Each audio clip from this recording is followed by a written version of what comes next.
জামাতে আছেনি, আজহারি তো জামাতের সদস্য, প্রাথমিক সদস্য। এটা হয়তো গণমাধ্যমে ঢালাও করে সাজানো মানে জানানো হয়নি, কিন্তু তিনি কিন্তু জামাত ইসলামের সদস্য।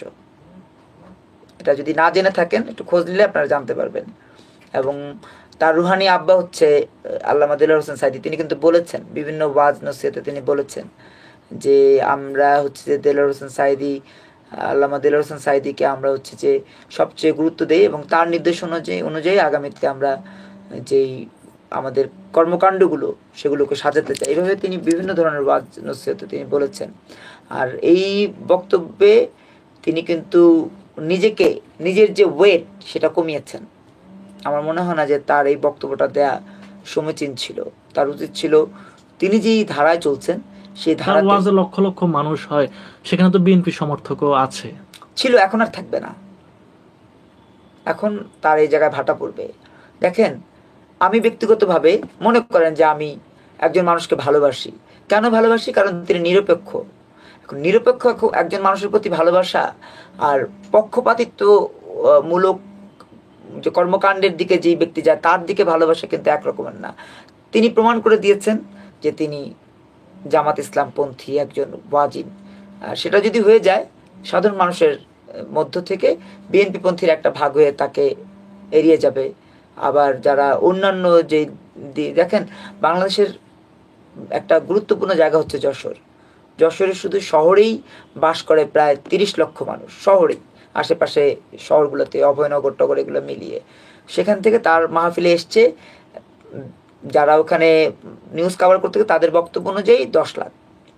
তো 10 লাখ মানুষ, বাকি 20 লাখ কোথায় ছিল? বাকি 20 লাখ কেন অংশ নেয়নি?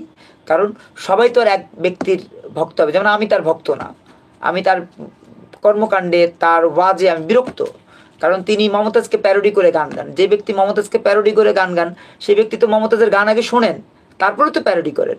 তো যে ব্যক্তি মমতাজের গান শুনে প্যারোডি করে আমার সামনে গাইছে সেই ব্যক্তিকে কিভাবে আমার কাছে আইডল হতে পারে? কোনোভাবে আমার কাছে আইডল না। যে ব্যক্তি কথায় কথায়, যেমন আমি যদি কখনো মানে চিন্তা করি যে আমি ইসলামী ওয়াজিন হব, সেক্ষেত্রে আমি ভুলেও কারো সমালোচনা করব না। আমি তো ইসলামী বক্তা না, আর আমি তার সমালোচনা করছি না, তার গঠনমূলক সমালোচনা করছি। তিনি কিন্তু সমালোচনা করতেন। তিনি একবার বললেন যে জাতির পিতা বঙ্গবন্ধু শেখ মুজিবুর রহমান এটা করেছেন, আমার আইডল তিনি 7ই মার্চে ভাষণ দিয়েছেন, তিনি ইনশাল্লাহ বলেছেন। এখন আবার তিনি শেখ মুজিবের বিরুদ্ধে কথা বলছেন, জনগণকে বিভিন্নভাবে ইন্সপায়ার করছেন যাতে শেখ মুজিবের বিরুদ্ধে তারা নেমে যায়।